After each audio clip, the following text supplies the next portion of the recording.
Ever wondered why Sisqo, the guy who made you leap out of your seat with Thong Song, suddenly disappeared from the music scene? In this video, we're exploring the behind-the-scenes drama, industry feuds, and scandalous controversies that led to Sisqo being blacklisted. Buckle up because this ride is about to get bumpy. Sisqo was always about pushing boundaries and making bold statements, but not everyone in the music industry was on board with his vision. From the start, Sisqo's flashy style and daring moves clashed with what the record labels wanted. They preferred to play it safe, while Sisqo aimed to introduce something fresh and edgy. One major conflict was over Sisqo's choice of collaborators. He envisioned bringing his Baltimore crew into the spotlight, hiring local talent, and keeping it all in the family. The label execs? Not so much. They preferred their polished, industry-approved artists behind the scenes, rather than Sisqo's hometown crew. Sisqo wasn't having it. He was set on giving his people a chance, even if it meant clashing with the higher-ups. Sisqo believed his success would give him the autonomy to make decisions. He was ready to be the Robin Hood of the music scene, leveraging his opportunities to give back to his community. But the label had a different perspective. To them, Sisqo was being troublesome and rebellious. Instead of following the script, he was crafting his own, and they didn't appreciate that at all. These disputes weren't merely backstage squabbles. They had real repercussions for Sisqo's career. The more he resisted, the more the industry pushed him away. It's well known that in the music business, playing the game is as crucial as making the music. Sisqo's unwillingness to conform labeled him as a troublemaker. Tensions peaked when Sisqo began calling out the industry's shady practices. He spoke out about how labels exploited artists and stifled creativity. This didn't sit well with the execs, and they ensured Sisqo felt the impact. Doors began closing, ties were severed, collaborations that were in progress were mysteriously canceled, and projects were shelved without explanation. Then there was the R. Kelly feud. Kelly accused Sisqo of imitating his style, even going as far as to diss him in a track. This feud didn't help Sisqo's already tenuous position in the industry. It seemed like every move he made was met with resistance or mockery. By the time Sisqo attempted to make a comeback with his second album, and later efforts to reunite with Dru Hill, the damage was done. The industry had moved on, and Sisqo found himself struggling to stay relevant.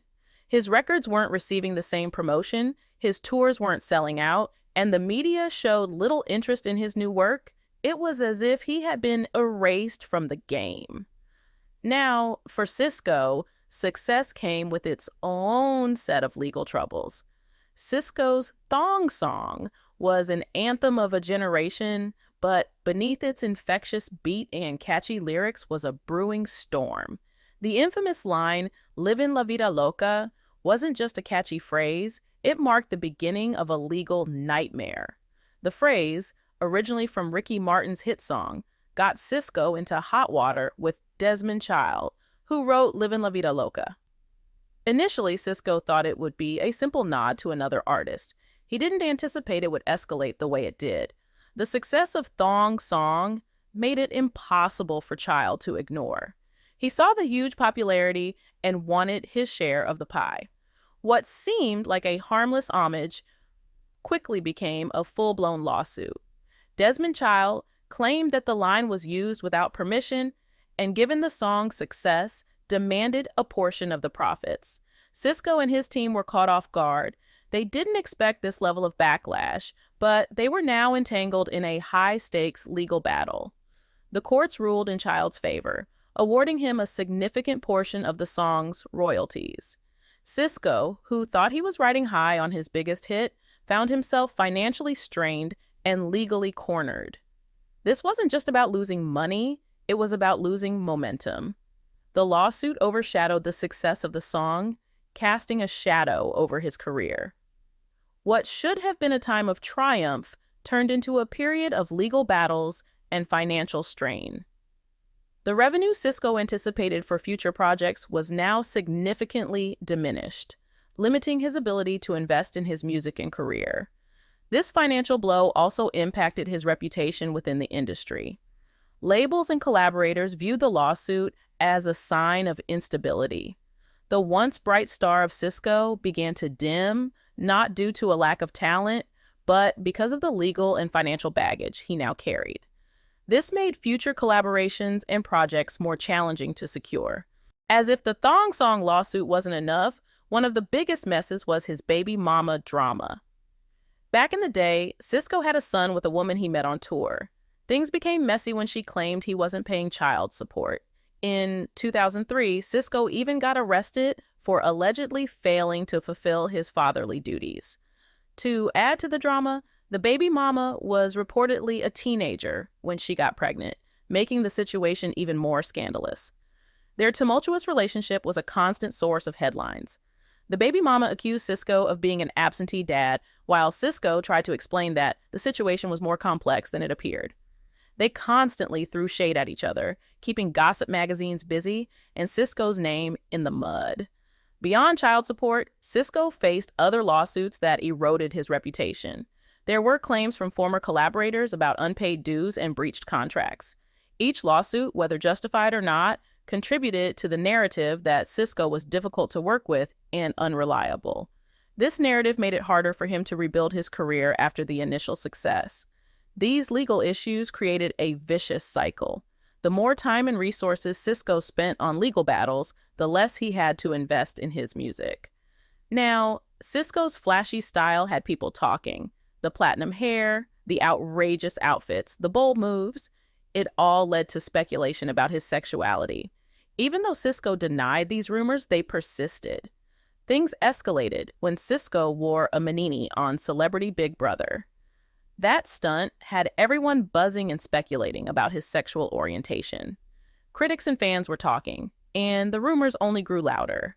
On top of that, there were all kinds of stories about Sisqo's behavior. Fights backstage, diva moments, and conflicts with industry insiders painted him as a wild card.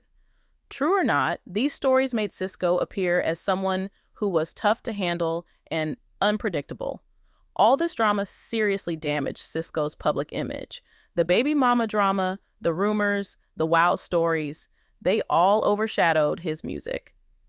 Industry insiders started viewing Sisqo as a problem, someone whose personal life was too dramatic to handle. Record labels and insiders decided they didn't need that kind of trouble. Sisqo's reputation deteriorated to the point where it was challenging for him to secure new gigs or even maintain the ones he had. Fans and industry people couldn't overlook the scandals, making it tough for Sisqo to make a comeback. Sisqo's personal life became the focus, not his music. The drama pushed people away, and his career suffered. He went from being a star to being blacklisted, all because his personal life was too wild for the industry to manage. Now, let's rewind to the beginning. Sisqo, born Mark Andrews, entered the world on November 9th, 1978 in Baltimore. His parents, Alonzo and Carolyn Andrews, were just regular folks. Dad worked as an electrician, and Mom was employed by Social Security. Growing up, Sisqo was like any other kid, but he was destined for stardom. Everything changed when Sisqo hit high school. He met Woody, Nokio, and Jazz, and the four of them immediately clicked.